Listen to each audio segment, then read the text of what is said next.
책을 통해 정치인의 삶과 발자취를 이야기하는 시간, 오유경의 인생 책방. 오늘 모실 주인공은요, 행정 분야에서 오랫동안 내공을 쌓아온 자타 공인, 행정 전문가입니다. 국민의힘의 김승수 의원 나오셨습니다. 어서 오십시오. 예, 안녕하세요. 안녕하세요. 안녕하세요. 반갑습니다. 어서 오세요. 환영합니다.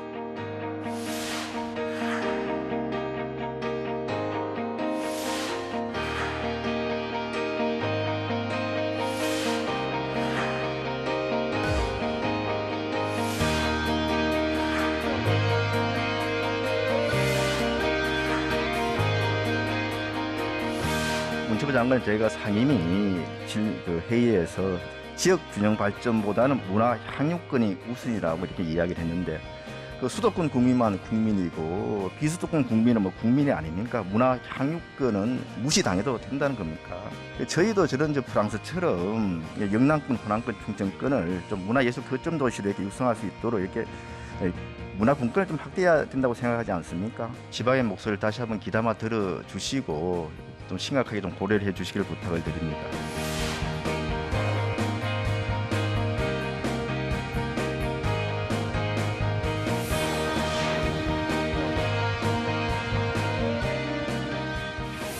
의원님은 보니까 그 청와대도 계셨고 대구광역시 행정부시장도 역임하셨고 정말 행정안전부에서 오랫동안 일을 하셨더라고요.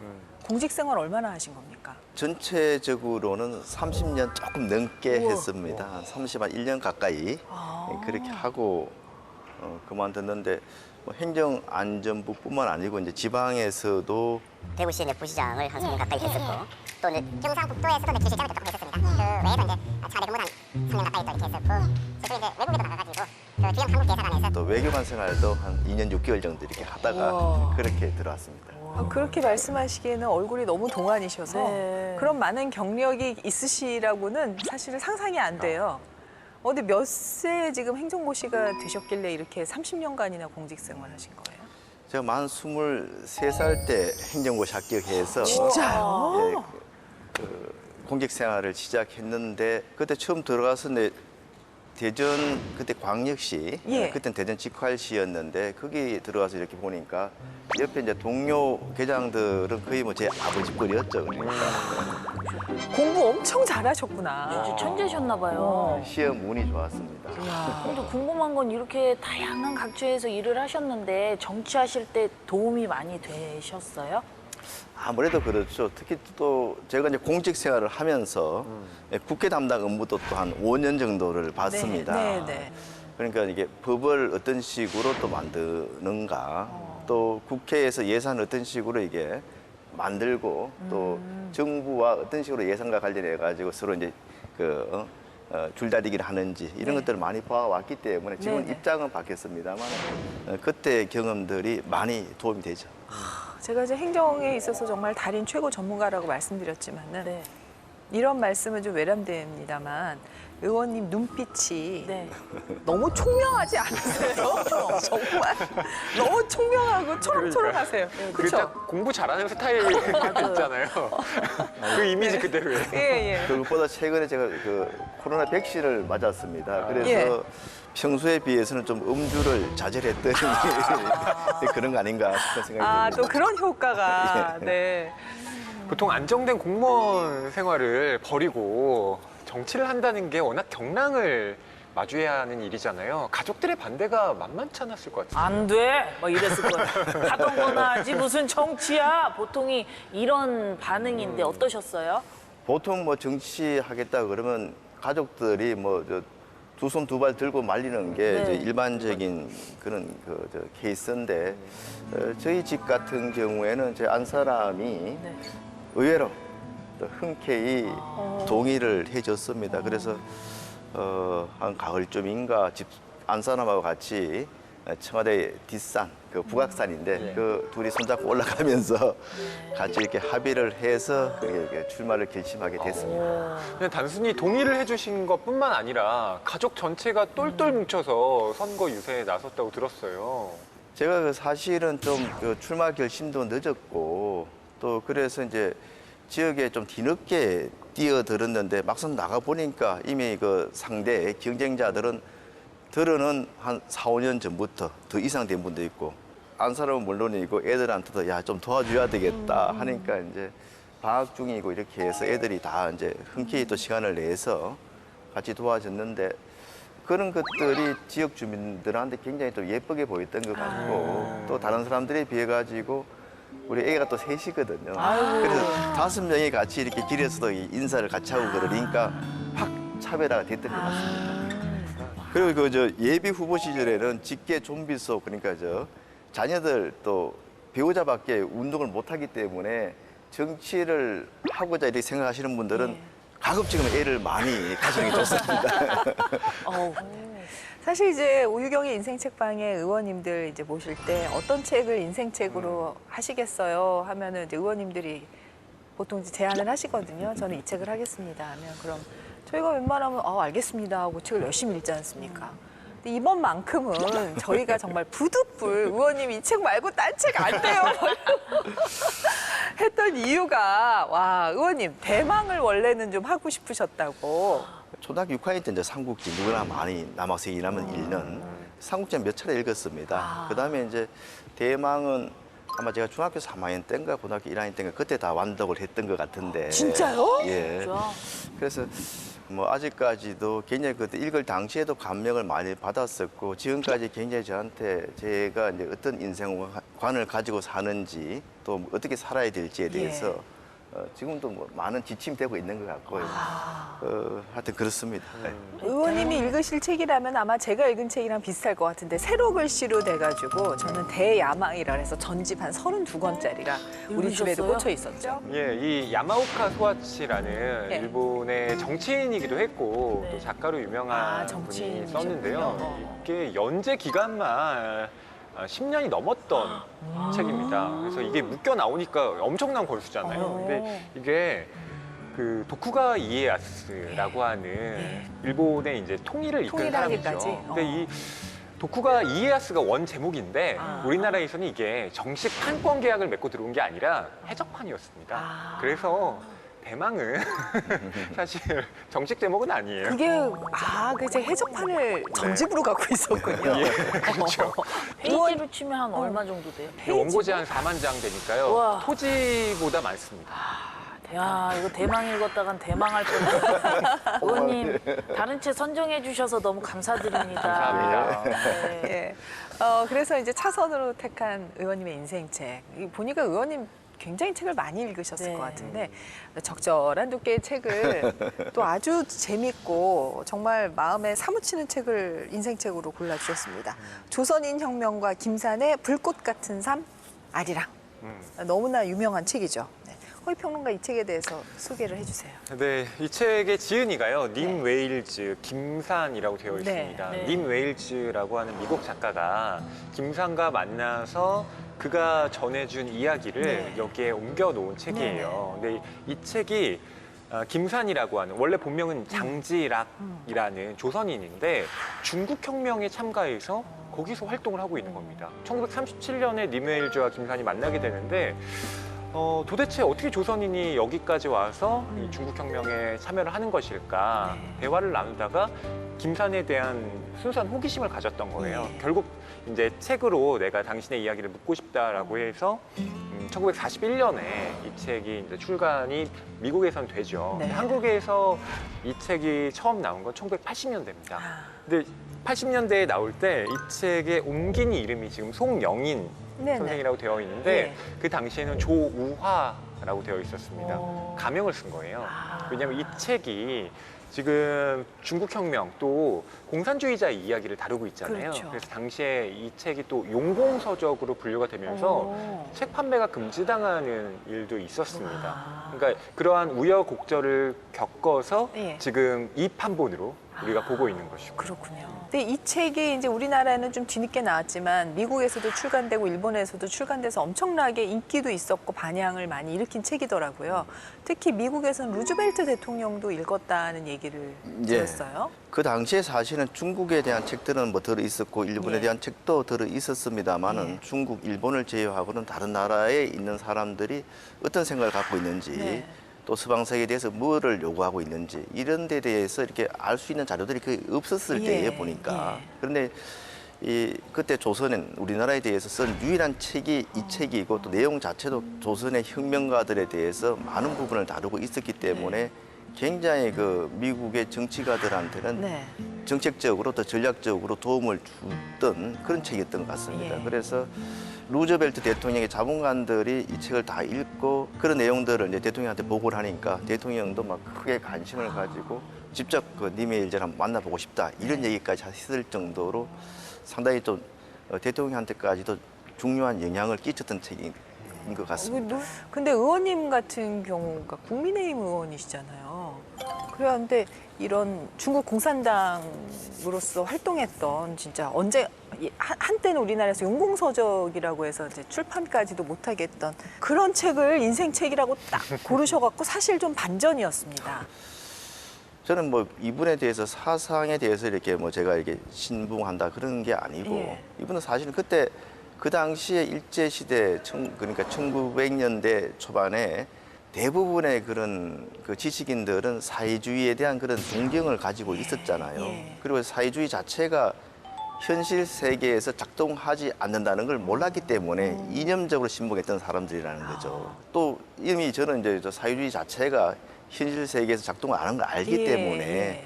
그거와 별개로 이분이 그때 살아왔던 전체 그런 사회적인 약자, 그러니까 그때 노동자 계급이라든지 농민 계급에 대한 그런 인도주의 정신, 거기에 더해서 진짜 그 일본한테 지금 압제에 시달리고 있는 조국에 대한 그 정말 큰 그 애국심 사랑, 언젠가는 좀 나라를 찾겠다는 그런 신념, 이런 것들에 굉장히 감동을 받았고 또 그런 것들을 가지고 야 이게 정말 그 나라에 대해서 걱정하거나 또 향후에 내가 혹시 그런 지도자라든지 그런 자리에 갔을 때는 정말 저런 소신과 지조를 가지고 가야 되겠다 하는 그런 측면에서 인생책이라 이렇게 말씀을 드리겠습니다. 저희가 공교로운 것이 이제 지난번에 우상호 의원이 나오셨는데 우상호 의원 인생책이 뭐였는지 아세요? 한국 우익의 기원이죠? 저하고 짠 거 아닌데. 그래 두 분이 뭐 칭찬합시다 해서 서로 이렇게 책 뭐 돌려 읽는 것도 아니시고 그렇게 하셔서 저희는 참 좋았습니다 느낌이. 저는 독립운동가 하면 안중근 의사, 유관순 열사, 뭐 그리고 김구주석, 그리고 안창호 선생님 이런 분들은 떠오르는데 이 김산 선생님은 잘 모르거든요. 몰랐죠. 좀 안 알려진 것 같아요. 예, 만약에 님웨일제 이 책이 없었으면 우리가 이런 수많은 독립운동가에 대해서는 전혀 몰랐을 것 네. 같아요. 김산이라는 분에 대해서 좀 예. 먼저 소개를 해주세요. 김산, 본명은 장지락입니다. 예. 그러니까 여기에서 김산이라는 이름을 쓴 것 자체가 실은 혁명가잖아요. 그래서 본명을 공개한다는 것 자체가 이제 좀 활동하기 위험한 어려운 일이었으니까. 일이 예. 있었기 이름이 때문에 몇 개나 됐죠. 예. 일제에 항상 감시받고 추적당하고 있는 그런 상태였으니까. 그렇죠. 1905년생인데요. 평안도에서 네. 태어났습니다. 근데 10대 시절에 이 아버지와의 관계가 좋지 않았고요. 일본에 이제 지배를 당하고 있는 것에 대한 반감도 워낙 강했기 때문에 네. 그때부터 국경을 넘나들면서 여러 활동을 하게 됩니다. 신흥무관학교 최연소 입학생이기도 해요. 깜짝 놀라서 14살인가? 네, 중학생 나이잖아요. 그런데 이 김산이 어떤 활동을 하냐 하면 바로 조선의 어떤 독립운동을 한 것이 아니라 중국 혁명을 통한 네. 그러니까 어차피 이 사회주의 운동이라고 하는 건 만국의 프롤레타리아가 단결하는 그렇죠, 거잖아요. 그렇죠, 예. 그렇기 때문에 중국 혁명이 성공하면 자연스럽게 그 힘을 결집해서 조선의 혁명도 가능하게 하는 예. 그러한 이제 야망을 품고 아. 중국 혁명이 1920년대에 뛰어듭니다. 그래서 중국 공산당원이 돼요. 네. 예, 하지만 안타깝게도 1938년에 네. 그 내부에서 일본 스파이로 몰리게 되면서 처형을 당합니다. 네. 그러니까 1938년이면 김산의 나이가 33. 너무 젊다. 네, 30대 33이었죠. 초반 나이에 예, 그렇게 예. 세상을 떠나게 되고요. 중국에서 좀 뒤늦게 그 스파이 혐의를 벗고 네. 이분 정말 온전한 혁명가였다고 인정했다는 건 들었는데 그렇죠. 다행이다. 이후에 이제 우리나라의 이제 건국 훈장, 애국장을 받기도 하면서 독립운동에 헌신한 혁명가로서 복장을 받게 됩니다. 의원님 어떻게 이 책을 인생책으로 꼽게 되셨어요? 지금 전체적인 책의 그 내용에 흐르는 그 김산의 그런 마음이라 그럴까요? 아니면 그 신념이라 그럴까요? 이런 부분이 그 조국에 대한 끊임없는 그런 사랑, 네. 또 그리고 그 평화 또 자유, 공산주의자라고 하지만 굉장히 그 평화주의자고 예, 자유주의자라는 게 다 드러나 있습니다. 예. 그 이런 부분이 참 존경하지 않을 수 없는 그런 사람이고, 또 그런 분이 있었기 때문에 지금 우리가 이렇게 대한민국이라는 나라에서 좀 잘 살고 있다는 또 그런 생각도 가질 수밖에 없는 이런 여러 가지 측면에서 제가 이게 인생책으로 좀 선정을 안 할 수가 없는 그런 책입니다. 예. 자, 그러면 지금부터 김산이 걸었던 조국 독립의 길을 한번 따라가 보겠습니다. 불굴의 혁명가 김산 첫 번째 차트. 새로운 사상을 찾아서 나라는 빼앗겼죠. 사실은 어떤 세상이 완전히 바뀌는 시기에 나는 어떤 사상을 믿고 그 철학을 가지고 살아야 될까 고민이 많이 됐던 시기가 아닐까, 많은 청년들이 그런 생각이 드네요. 그렇죠. 예. 특히나 그런 고민을 하던 시기, 예. 사춘기에 예. 또 많이 그런 생각에 빠져들게 되는데요. 그때 엄청난 역사적 사건을 겪는다면 네. 거기에 영향을 받을 수밖에 없을 겁니다. 김산에게는 14살 때 겪었던 3.1운동이 그랬습니다. 아, 3.1운동이 중학교 1학년 때 일어난 거예요. 예. 그때 실제 만세시에 참여를 하면서 처음으로 정치의식에 눈뜨게 됐다라고 고백을 하고 있습니다. 또 이 만세운동이라는 게 그동안 억압받고 있던 조선민족이 정말 대한독립 만세를 외쳤던 예. 해방의 순간이었잖아요. 그때 어떤 열망 같은 걸 김산도 체험을 했는데 네. 문제는 평화 시위였잖아요. 예. 사람들이 만세를 열심히 외치고 다니는데 일본 경찰이나 군인들이 그런 사람들을 향해서 무차별적인 공격을 가했고 네. 사람들은 속절없이 죽어가는 모습을 보면서 과연 이러한 평화로운 시위가 네. 제국주의를 타도하는데 유효한 방법인가 거기에 대해 또 의문을 가졌던 겁니다. 네. 그러다가 그 해답을 찾기 위해서 중국으로 건너가서 이제 무장 독립에 대한 꿈을 꾸게 된 거죠. 저는 여기서 새로운 사실을 많이 알았어요. 근데 예. 그 3.1운동이 이제 벌어질 당시에 그 미국의 윌슨의 민족 자결주의 그렇죠. 영향을 받아가지고 영향을 많이 받았죠. 예. 평화 운동이 일어난 것 같은데, 이제 사람들이 이제 우리가 나가서 이렇게 평화 시위를 하면은 우리나라가 독립이 될 거야라는 희망을 품고 되게 축제처럼 나갔다라는 얘기가 있어서 그랬구나. 나는 사람들이 막 독립을 외쳐야지. 3.1은 독립 만세 이럴 줄 알았더니 그게 아니라 야, 우리나라 독립되는 거야 드디어. 막 이 환희에 들떠서 나갔다는 그런 얘기가 여기 나와서 새로운 면을 알게 됐죠. 의원님 어떻게 보셨어요, 이쪽? 너무 이제 그 강대국들 간의 그런 이야기에 대해서 믿었던 거죠. 그러니까 그 윌슨 대통령이 민족 자결주의를 외치면서 하니까 원래대로 그냥 예. 그 저 식민지에 있는 나라들은 다 강대국들이 다 원상 회복을 시켜주겠구나. 네. 그렇게 해서 어떻게 보면은 좀 축하하는 예. 그런 쪽으로 시위를 무장해 곧 우리가 뭐 또 해방이 되니까 뭐 굳이 싸울 필요 뭐 있나 좀 평화적으로 우리가 이게 축하하자 뭐 그런 의미였던 것 같아요. 그런데 이제 파리 강화회의 때 우리나라는 그대로 일본의 그런 그 지배하에 둔다 이렇게 그냥 그 결론이 난 거 아닙니까? 네. 그 소식을 듣고 엄청나게 배반감을 느낀 거죠. 그리고 이제 주로 이제 기독교나 천도교 계통의 분들이 많이 이제 3.1운동에 참여했었는데 무저항으로 그 운동하는 시위하는 사람들에 대해서 일제 경찰이 무차별적으로 죽였지 않습니까? 예. 또 감금하고 네. 그런 것들을 보면서 이게 굉장히 이게 무저항 이거는 정말 아무런 의미가 없구나. 그리고 힘이 없으면은 결국은 되는 게 없다. 이렇게 해서 아주 큰 좌절감을 맛본 것 같다 하는 게 책에 있는 내용인 것 같습니다. 그때 이제 어떻게 보면은 세상의 이치에 대해서 한번 배반을 통해서 깨닫고 네. 중국 상해로 건너가서 말하자면 독립운동의 길로 이제 들어서는 건데. 그때 이제 상해는 그 프랑스 조차지였기 예. 때문에 다른 지역하고 비교해 볼 때 상대적으로 외국에서 온 망명자들이라든지 예. 또 중국의 혁명가들이 그래도 좀 안전한 그런 지역이었던 것 같아요. 네네. 그래서 이제 유명한 그 독립운동가들이 대부분 상해에 많이 모여 있었는데 예. 뭐 대표적으로 이제 안창호, 또 이강수 네. 뭐 이런 분들도 있었고 또 무장 그런 한글하는 의열단이라든지 이런 분들도 여기 계셨던 것 같은데 그런 분들한테 이제 김산 선생도 많이 그 영향을 받았던 것 같습니다. 네.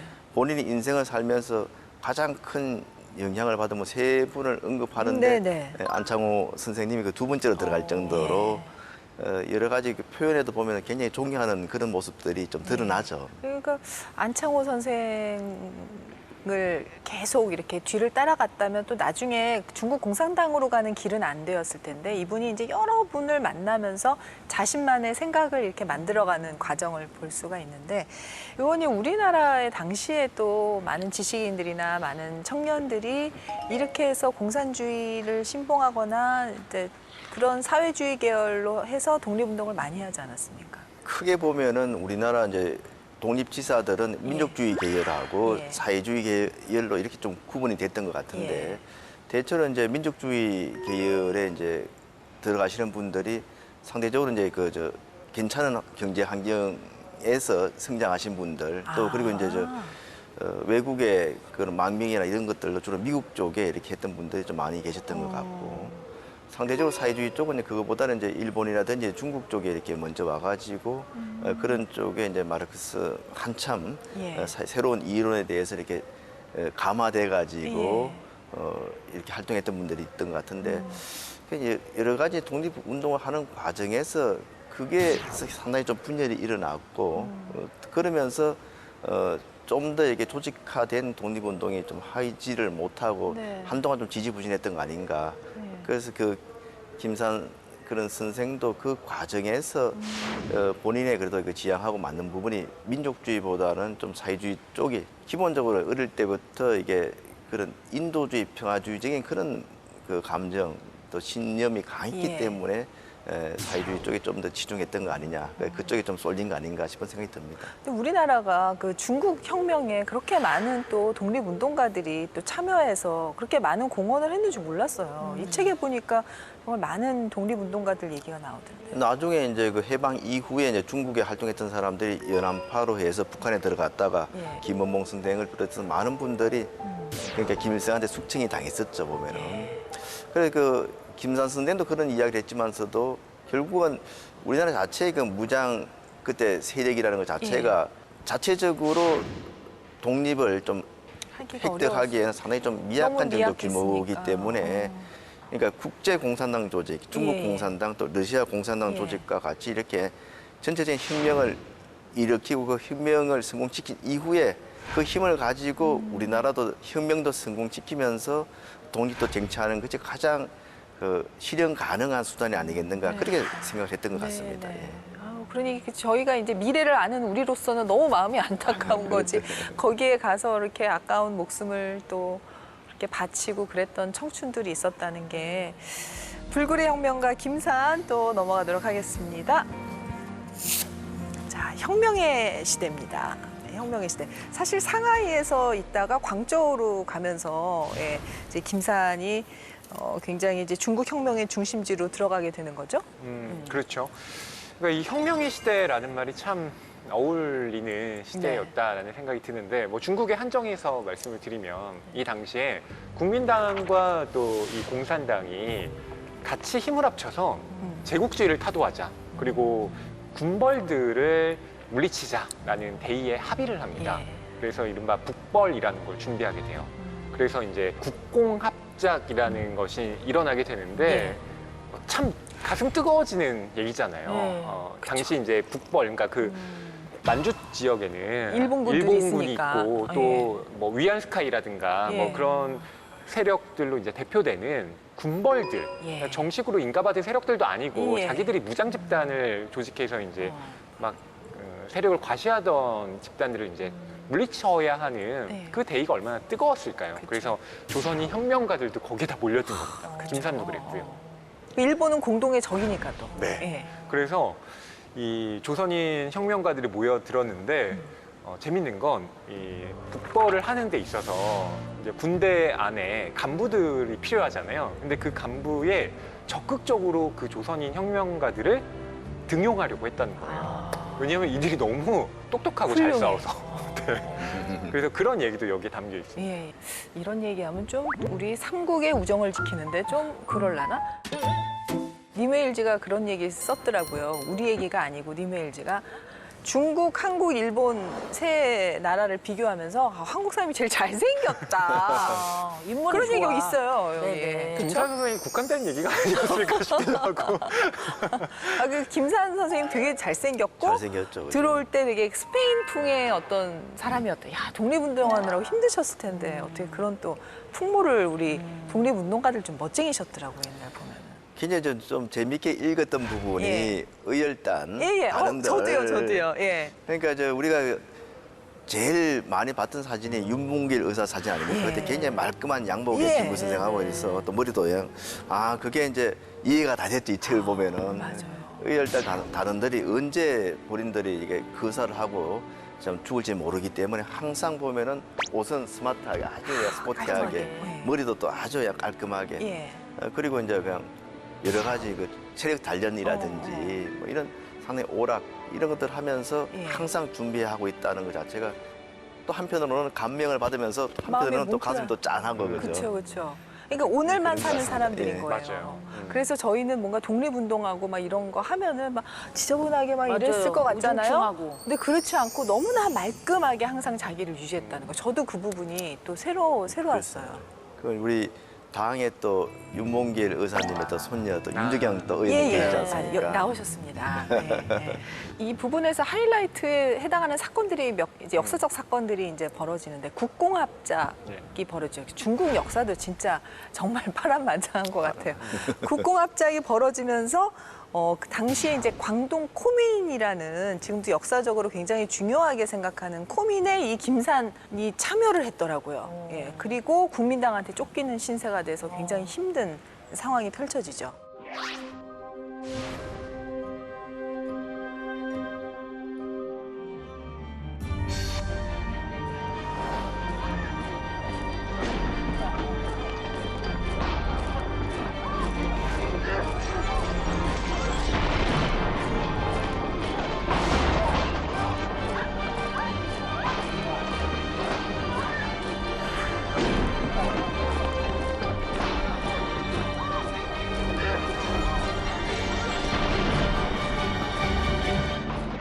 사실은 김산 선생이 사시면서 크게 이제 세 번의 배신을 당했다고 예. 저는 이렇게 이제 좀 정리를 하고 싶은데 첫째 배신은 앞서 3.1운동 때 예. 그런 서구 열강한테 그렇게 그렇죠. 배신을 당했던 예. 거고 두 번째가 이 국공합작 때 국민당한테 배신당한 거.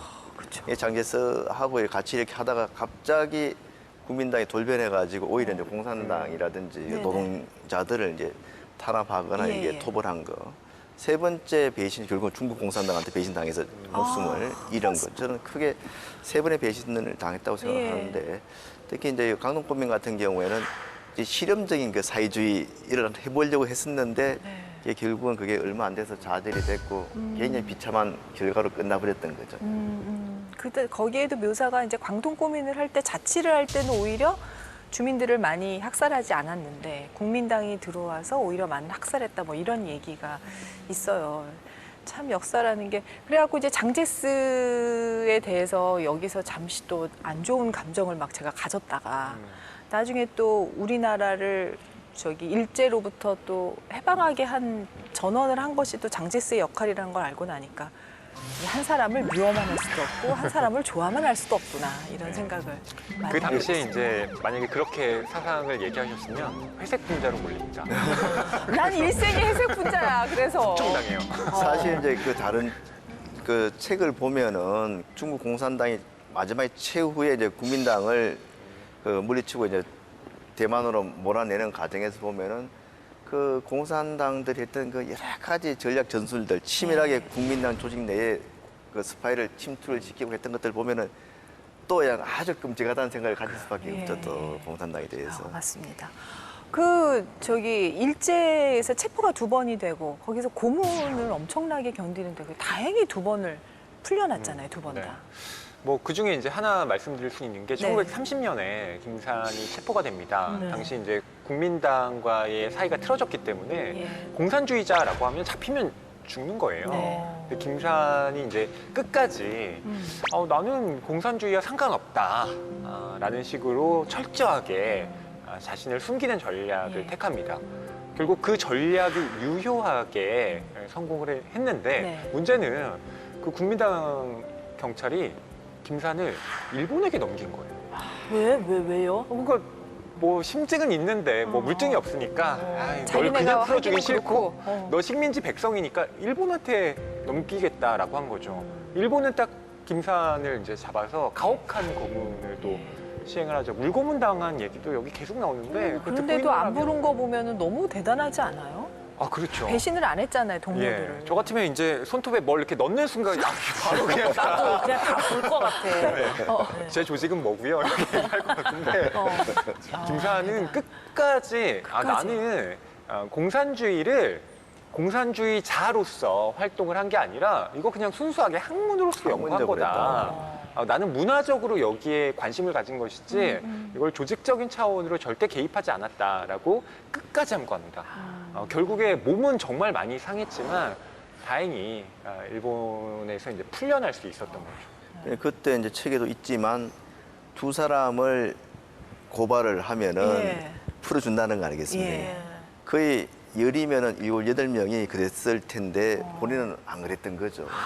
그러니까 이제 그것 때문에 사실은 이제 너 어떻게 그렇게 쉽게 풀려났나 다 풀 수밖에 없는데 이런 의심을 받았던 것 같고 결국은 갈등을 또 증폭시켰던 거 아닌가 싶기도 하고 그 시대가 그래요. 그랬던 예, 거죠. 그렇죠. 예. 의원님, 저는 그 부분도 굉장히 인상적이었어요. 일제 감옥에 있을 때 김산이 그 감옥 벽에다가 아리랑 뭐 고개를 넘어간다라고 썼던가? 그 그렇죠. 부분 기억하시죠? 참 아리랑이라는 것 자체가 뭐 이제 우리 유전자에 그냥 그대로 그냥 담겨 있는 그런 노래 같아요. 예. 태어나자마자 이렇게 정서를 그대로 표현하는.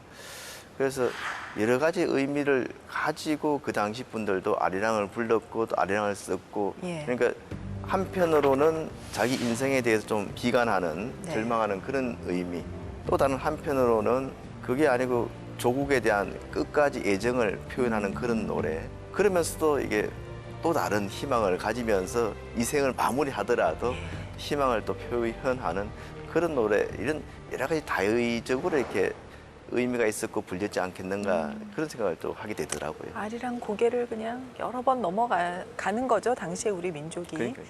자, 불굴의 혁명가 김산 마지막 차트 뜯어보겠습니다. 항일 전선을 구축하다. 사실 우리나라 독립운동가들도 그 당시에 워낙 혼란스러운 시대다 보니까 여러 파벌이 있었는데 이제 항일 전선을 위해서 좀 같이 모이게 되는 계기가 있는 거죠. 네. 김산 같은 경우는 중국의 공산혁명을 통해서 네. 조선에도 해방의 길을 이끄는 방식을 택했잖아요. 그래서 실제로 오랫동안 열심히 일을 했습니다. 네. 그런데 시간이 지나서 계속 돌이켜 보니까 중국의 내전은 끝날 기미가 보이지 않고 예. 또 자신이 헌신했던 중국 공산당도 이게 완벽한 조직이 아니라 그 안에 암투와 네. 각종 시기 질투가 난무하는 곳이었던 예. 거죠. 예. 이러다 보니 정말 우리가 언제 조선혁명을 할 수 있지? 어쩌면 우리가 남 좋은 일만 계속하고 있는 건 아닌가라는 내가 자각을 하게 된 거예요. 중국 공산당에서 이루고 있을 때가 아니야. 그렇죠. 약간 이런 생각을 하는 거죠. 예, 그게 김산뿐만 아니라 중국 공산당 내부에 있던 조선인 혁명가들이 이제 공통적으로 갖게 된 문제 의식이었죠. 네, 네. 그래서 그 당시에 이제 이러한 생각을 하고 있었다라고 쓰고 있는데요. 예. 우리는 더는 물 속에 녹아 있는 소금처럼 우리 자신을 잃어버릴 처지가 못 된다. 우리는 쫓겨난 개인으로서가 아니라 다른 세력에 가담하는 하나의 세력으로서 중국에 가세해야만 한다.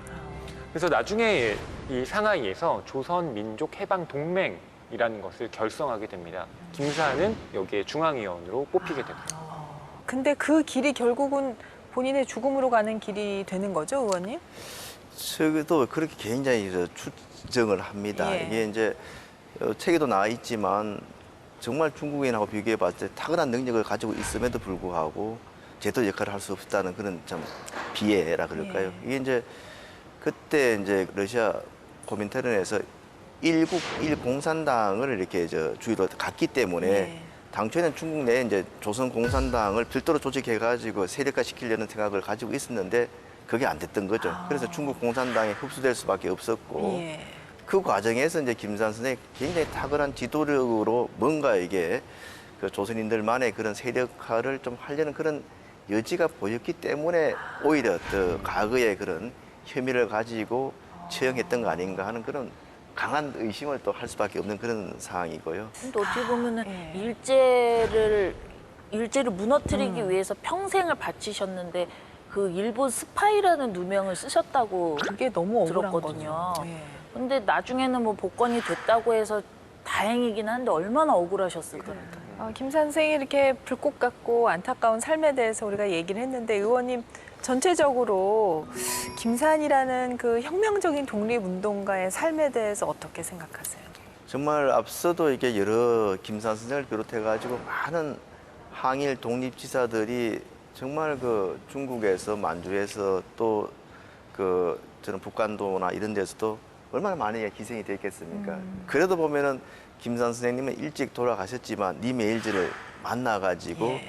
그 발자취와 기록들이 남아 있다는 것 자체도 굉장히 다행스러운 일 아니겠습니까? 그래서 이런 저 분들의 참 고귀한 희생에 대해 가지고 네. 우리가 좀 적극적으로 좀 찾아서 나서고 그런 정신들을 우리가 좀 계속 좀 이어나가도록 하는데 우리 뭐 국회의원들은 말할 것도 없고 예. 좀 정부도 더 노력을 해야 되는 거 아닌가 그런 생각을 또 특히 이제 지금 6.25도 이제 벌써 70년이 지났지 않습니까? 71주년 이런 상황에서 그 더 절실하게 그런 생각이 좀 드는 시기입니다.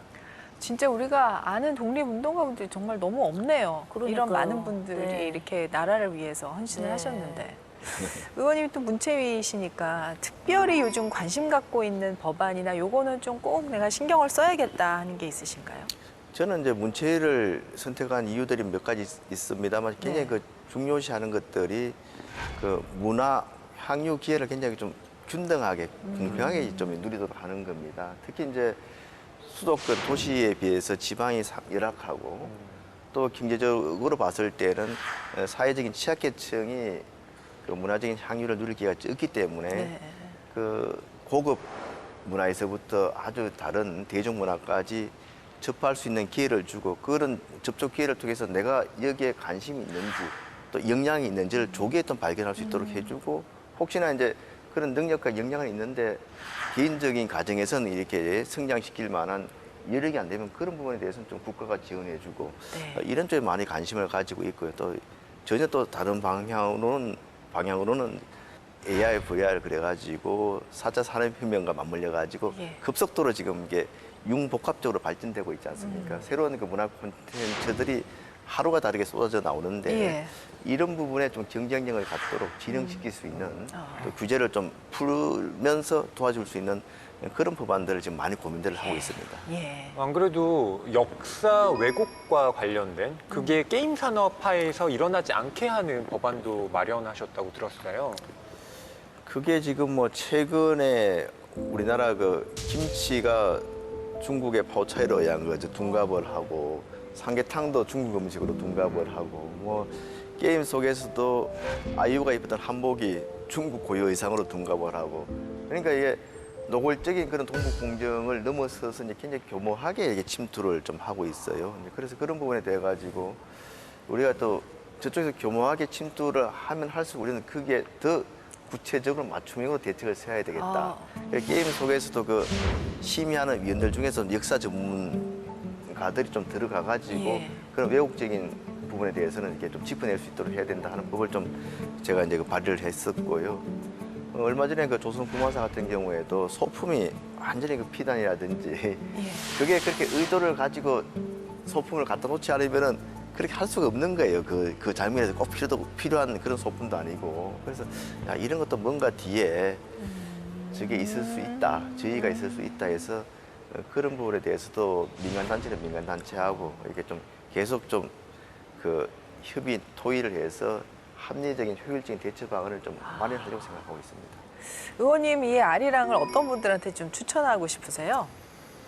뭐 제 아들부터 좀 읽게 하고 싶은데 네. 잘 안 읽더라고요. 정말 네. 저는 우리 청소년들, 대학생들은 꼭 필독서로 좀 읽었으면 좋지 않겠는가.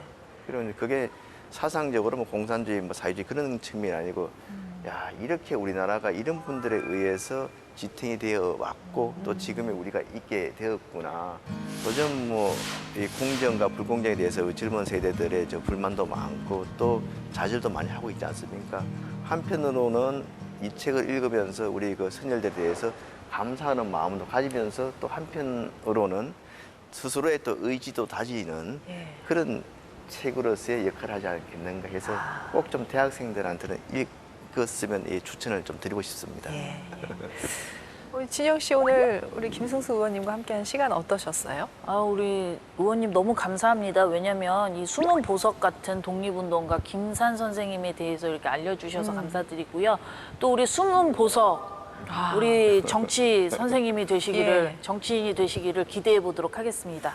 다음에는 대망을 가지고 한번 더. 아, 예. 기대하도록 하겠습니다. 왜냐면 허위 평론가님이 있으니까요. 저는 하차하겠습니다. 허위평론가 뭐 이 책도 네. 한 줄평 또 기대하고 있습니다. 이런 한 줄 평을 하고 싶습니다. 네. 아르헨티나와 쿠바의 체게바라가 있다면 네. 한국과 중국에는 김산이 있다. 이 체게바라와 김산의 공통점, 예. 둘 다 의학을 공부했다는 것. 오, 그리고 그렇죠. 다른 나라의 혁명에 헌신했다라는 겁니다. 물론 비극적인 죽음도 공통점이긴 하지만요. 하지만 김산 선생이 23년 먼저 태어났습니다. 네. 우리가 형이야? 아니, 뭐 그런 거 가지고 그냥 자연스럽게. 아, 네. 역시 오늘도 멋진 한 줄평 감사합니다. 의원님 이제 하여튼 30년 경력을 가진 초선, 네, 경륜과 신선함을 다 갖추셨습니다. 우리 시청자분들에게 하고 싶은 메시지가 있으시다면요.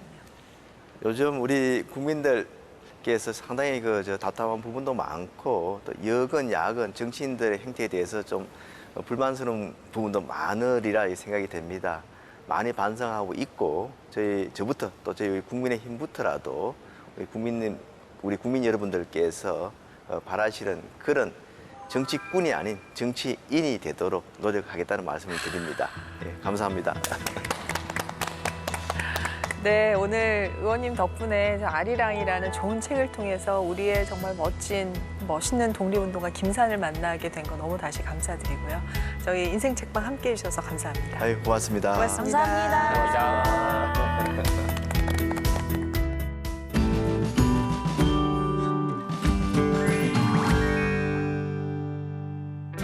안녕하세요. 윤지연입니다. 국회도서관이 추천하는 새로 나온 책과 다양한 추천 테마 도서 소개하는 오늘 뭐 읽지? 오늘은 국회도서관이 선정한 기획도서 만나보는 시간 준비되어 있습니다. 먼저 새로 나온 책입니다.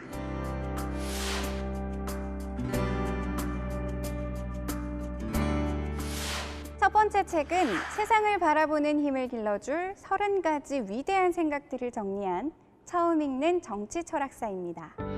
이 책은 정치 철학사를 대표하는 공자와 플라톤부터 칸트, 헤겔, 니체를 거쳐 21세기 철학자 아르헤네스까지 우리가 꼭 알아야 할 사상가들의 이야기를 모아 정치 철학의 핵심 개념과 주요 흐름을 파악할 수 있도록 엮어냈습니다.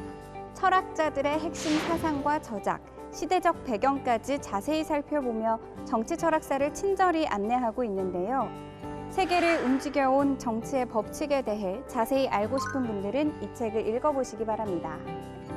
최근 코로나19 이후 위기에 내몰리며 우울증, 공황장애, 수면장애와 같이 정신건강에 적신호를 드러내는 사람들이 많아지고 있는데요. 코로나 블루 시대를 살아가는 이들에게 하버드 최고의 회복 탄력성 전문가 게일 가잘 박사가 제안하는 멘탈 관리법을 소개한 책입니다. 외부 환경에 따른 어려움과 역경을 극복하는 멘탈의 힘을 회복 탄력성이라고 하는데요. 저자는 회복 탄력성이 우리 모두에게 잠재되어 있는 능력이며 사용하는 방법만 안다면 누구든지 생활에서 활용할 수 있다고 강조하는데요. 명상, 뇌과학, 긍정심리학, 감성지능과 같이 지금 바로 실천할 수 있는 18가지 회복 탄력성 훈련법에 대해 궁금한 분들에게 이 책을 추천합니다. 다음은 국회 도서관이 특별한 주제를 선정해 엄선한 기획도서 책들 만나보는 시간인데요. 이번에는 독해, 바다를 읽다 주제로 지구의 70%를 이루고 있는 바다의 가치와 의미를 돌아볼 수 있는 책들로 준비했습니다.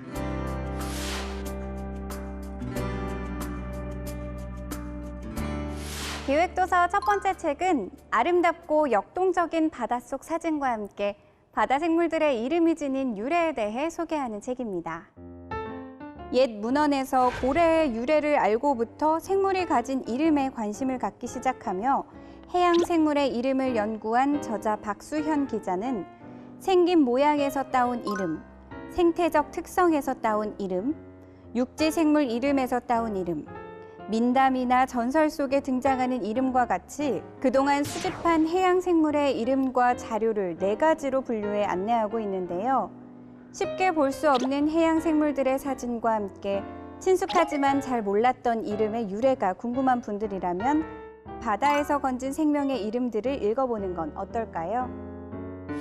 다음은 해양 전문가 로즈 와도스키가 바다의 관점에서 바라본 세계사에 대해 소개하는 책입니다.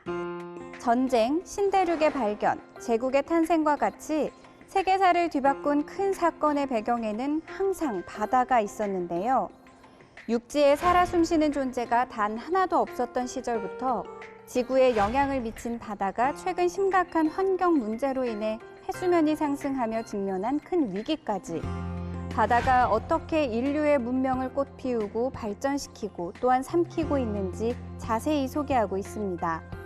바다의 자연과학적 측면뿐만 아니라 고고학과 역사, 사회와 문화적 측면과 같이 바다를 새로운 시선으로 바라보고 싶은 분들에게 이 책을 추천합니다. 수족관에서 관람객들을 향해 매일같이 묘기를 부리던 돌고래 제돌이가 제주바다로 돌아간 사건 기억하시나요? 2011년부터 해양동물의 자유를 위해 함께해온 해양환경단체 핫핑크 돌핀스가 그동안의 활동 내용을 정리한 책입니다.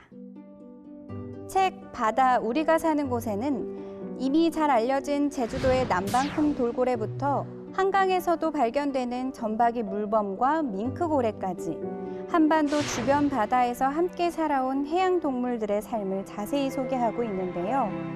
해양 생물을 이용할 자원이 아니라 지구에서 함께 살아가는 존재로 여기는 이들이 많아지길 바라는 마음으로 활동을 이어가고 있는 단체의 이야기와 멸종 위기 해양 생물 보호와 해양 생태계 보존 운동에 관심이 있는 분들이라면 이 책을 꼭 한번 읽어보길 추천합니다. 자세한 책 내용은 국회 도서관 홈페이지에서, 다시 보기는 국회 방송 홈페이지에서 보실 수 있습니다. 저는 다음 주 새로운 책으로 다시 찾아오겠습니다.